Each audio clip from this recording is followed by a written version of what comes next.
ദേ ഇങ്ങോട്ട് നോക്കിയേ, എന്റെ മുഖത്തേക്ക് സൂക്ഷിച്ചു നോക്കിയേ, എന്തേലും കുഴപ്പമുണ്ടോ? അതെന്താ ഇപ്പോൾ എന്റെ വീടിന്റെ അടുത്തൊരു ബോംബ് പൊട്ടിയാൽ? ബോംബാണെന്ന് ഇപ്പോൾ നിങ്ങൾക്ക് വിശ്വസിച്ചാൽ എന്താ? ബോംബാണ്, ബോംബാണ്, ബോംബ് തന്നെയാണ് പൊട്ടിയത്. ശോഭാ സുരേന്ദ്രൻ ഒരു ഓലപ്പടക്കം പൊട്ടിച്ച് പേടിപ്പിക്കാൻ മാത്രം വില കുറഞ്ഞ ആളൊന്നുമല്ല. കളക്ടറേറ്റുകളിൽ ബോംബ് വയ്ക്കുന്നു, വിമാനത്താവളത്തിൽ ബോംബ് വയ്ക്കുന്നു, ഇന്നിപ്പോൾ മുഖ്യമന്ത്രിയുടെ ഓഫീസിൽ വരെ ബോംബുണ്ടെന്ന് ഭീഷണി. അപ്പോൾ പിന്നെ ശോഭയുടെ വീട്ടുമുറ്റത്ത് ഈ ഒരു ഓലപ്പടക്കം പൊട്ടിച്ചവർക്ക് ഒരു ചെറിയ അണുബോംബെങ്കിലും പൊട്ടിക്കാമായിരുന്നില്ലേ എന്നാണ് ശോഭയുടെ പരാതി. വെറുതെ അല്ല, തെളിവ് നിരത്തിയാണ് മാധ്യമങ്ങളോട് തന്റെ വീടിന്റെ പരിസരത്ത് പൊട്ടിയത് ബോംബാണെന്ന് ശോഭാ സുരേന്ദ്രൻ സ്ഥാപിക്കുന്നു. ശോഭാ സുരേന്ദ്രനെ പോലെ BJP പോലും തഴഞ്ഞ ഒരു നേതാവിന്റെ വീടിന് മുന്നിൽ ബോംബ് പൊട്ടിച്ചിട്ട് ആർക്ക് എന്ത് കിട്ടാനാണെന്ന ചോദ്യം ബാക്കിയാവുകയാണ്. ഫോണിൽ ബോംബ് പൊട്ടിയതിന്റെ വീഡിയോ സഹിതം തെളിവ് നിരത്തിയാണ് ഓലപ്പടക്കം ഇങ്ങനെയാണോ പൊട്ടുന്നത്, ഇത്ര ശബ്ദമുണ്ടാകുമോ, അപ്പോൾ പൊട്ടിയത് ബോംബ് തന്നെയാണ് എന്ന അനുമാനത്തിൽ ശോഭാ സുരേന്ദ്രൻ എത്തുന്നത്. 2 ദിവസം മുന്നെയാണ് രാത്രി 10:30യോടുകൂടി ശോഭാ സുരേന്ദ്രന്റെ വീടിന് സമീപത്തുള്ള ഒരു വീടിന്റെ ഗേറ്റിന് മുന്നിൽ നിന്ന് ഉഗ്ര ശബ്ദവും സ്ഫോടനവും ഉണ്ടായി എന്ന പേരിൽ ശോഭാ സുരേന്ദ്രൻ മുഴുവൻ BJP നേതാക്കളെയും പോലീസിനെയും പട്ടാളത്തിനെയും ഒക്കെ വിളിച്ചു വരുത്തിയത്. പോലീസ് ദ്രുതഗതിയിൽ കേസ് ഏറ്റെടുത്ത് അന്വേഷണം ആരംഭിച്ചു. തന്നെ ലക്ഷ്യം വെച്ച് ആരോ എറിഞ്ഞ ബോംബ് വഴിതെറ്റി അയൽപക്കത്തെ വീടിന് മുന്നിൽ വീണ് പൊട്ടിയതാകാമെന്നും അയൽപക്കത്തെ വീടിനുള്ളിൽ കിടന്ന വെളുത്ത കാർ കണ്ട് തന്റെ വീടാണെന്ന് തെറ്റിദ്ധരിച്ച് ബോംബെറിഞ്ഞതാകാമെന്നുമൊക്കെ ഘോരം വാദിച്ച ശോഭാ സുരേന്ദ്രൻ ഒടുവിൽ താൻ പോലീസ് നിരീക്ഷണത്തിൽ ജീവിച്ചു കൊള്ളാമെന്ന് ആർക്കും വാക്കുകൊടുത്തിട്ടില്ല എന്നും നെഞ്ചുവിരിച്ച് ഏത് തോക്കിന്റെയും വെടിയുണ്ടയുടെയും മുന്നിൽ നിൽക്കുമെന്നുമൊക്കെ പ്രഖ്യാപിച്ചു. അതിനു പിന്നാലെ തനിക്കിത്തിരി പ്രസംഗമുണ്ട് എന്ന്, പൊതുപരിപാടികളിൽ പങ്കെടുക്കണമെന്നും വാലും ചുരുട്ടി പേടിച്ചു മൂലക്കിരിക്കില്ല എന്നും ബോംബെറിഞ്ഞവരെ വെല്ലുവിളിച്ചുകൊണ്ട് ശോഭാ സുരേന്ദ്രൻ രംഗത്തെത്തി. അതിനു പിന്നാലെയാണ് പോലീസ് അന്വേഷണത്തിൽ തൊട്ടയൽപക്കത്തെ വീട്ടിലെ പയ്യനെ കാണാൻ വന്ന 4 സുഹൃത്തുക്കൾ രാത്രി മടങ്ങിപ്പോകുന്ന വഴിയിൽ വിഷുവിന് വാങ്ങിയ 4 ഓലപ്പടക്കം കയ്യിൽ സൂക്ഷിച്ചിരുന്നത് വീടിന് മുന്നിൽ വെച്ച് പൊട്ടിച്ചതാണെന്നുള്ള വിവരം ലഭിക്കുന്നത്. ഓലപ്പടക്കം പൊട്ടിച്ചത് ഇത്ര വലിയ കേസാകുമെന്ന് പിള്ളേരും കരുതിയില്ല. പേടിച്ച് ആരോടും പറയാതിരുന്നതാണെന്നും കുട്ടികൾ വെളിപ്പെടുത്തിയതോടെ ശോഭാ സുരേന്ദ്രന്റെ ബോംബ് കഥ പൊട്ടിപ്പാളീസായി.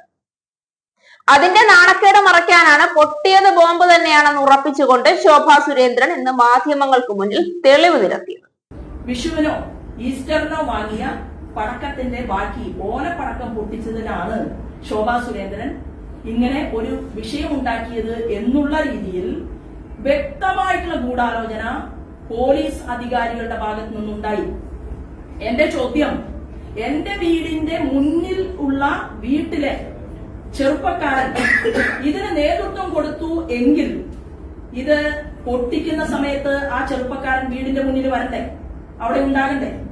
കൂട്ടുകാർ ചേർന്ന് അവർ സന്തോഷിക്കാൻ വേണ്ടിയാണ് പടക്കം പൊട്ടിച്ചതെങ്കിൽ അവർ എല്ലാവരും ഒരുമിച്ച് 2 വീടപ്പുറത്തുള്ള നിങ്ങൾ പരിശോധിക്കണം, ഒരു അരയാളുണ്ട്, അവിടെ ധാരാളം സ്പേസ് ഉണ്ട്, അവർ ഒരുമിച്ച് ബാക്കി വന്ന പടക്കം പൊട്ടിക്കുകയായിരുന്നുവെങ്കിൽ അവിടെ നിന്നുകൊണ്ട് അവർക്ക് പടക്കം പൊട്ടിക്കാമല്ലോ.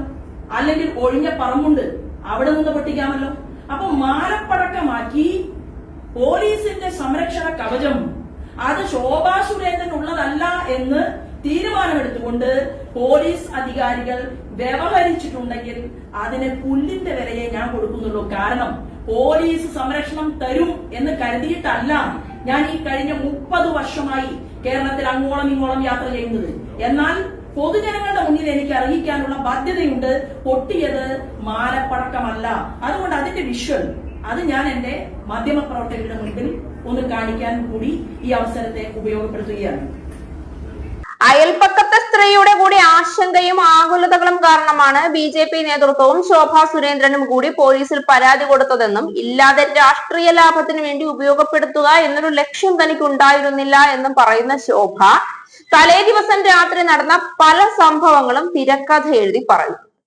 അയൽപക്കത്തെ വീട്ടിലെ പയ്യൻ ഒരു ബൈക്കിൽ പോകുന്നവരോട് സംസാരിച്ചുകൊണ്ട് നിൽക്കുന്നത് കണ്ട് താൻ ഇറങ്ങിച്ചെന്നും ചോദിച്ചപ്പോൾ സ്ഫോടന ശബ്ദം കേട്ട് ബൈക്ക് യാത്ര ചെയ്തവർ തിരിച്ചുവന്ന് കാര്യം അന്വേഷിച്ചതാണ് എന്ന് ആ പയ്യൻ പറഞ്ഞു എന്നും അത് 22 വയസ്സുള്ള ചെറുപ്പക്കാരനാണല്ലാതെ മീഡിയയും പോലീസും പറയുന്നത് പോലെ ചെറിയ കുട്ടിയല്ല എന്നും ശോഭ പറയുന്നുണ്ട്. സ്ഫോടന ശബ്ദം കേട്ടത് തൊട്ട് പിറകുവശത്തുള്ള പറമ്പിൽ നിന്നാണെന്നും ഈ ഓലപ്പടക്കം പൊട്ടിച്ചു എന്ന കഥ പോലീസ് മെനഞ്ഞുണ്ടാക്കിയതാണ് എന്നും അതിൽ മറ്റാരെയൊക്കെയോ രക്ഷപ്പെടുത്താനുള്ള പോലീസിന്റെ ഗൂഢലക്ഷ്യങ്ങളുണ്ട് എന്ന തരത്തിലാണ് ശോഭ വാദഗതികൾ നിരത്തിയത്. കുറഞ്ഞ പക്ഷം തൃശൂർ പൂരത്തിന് വെടിക്കെട്ടുണ്ടെന്ന കാര്യമെങ്കിലും ശോഭയെ BJP നേതൃത്വം ഓർമ്മിപ്പിച്ചാൽ നന്നായിരിക്കും. അല്ലെങ്കിൽ അന്ന് ശോഭയുടെ വീടിനു നേരെയോ ശോഭയെ ഉദ്ദേശിച്ചിട്ടോ ഇടതുപക്ഷ പ്രവർത്തകർ മിസൈൽ ആക്രമണം നടത്തിയെന്ന് പറയാനുള്ള സാധ്യതയും തള്ളിക്കളയാനാകില്ല.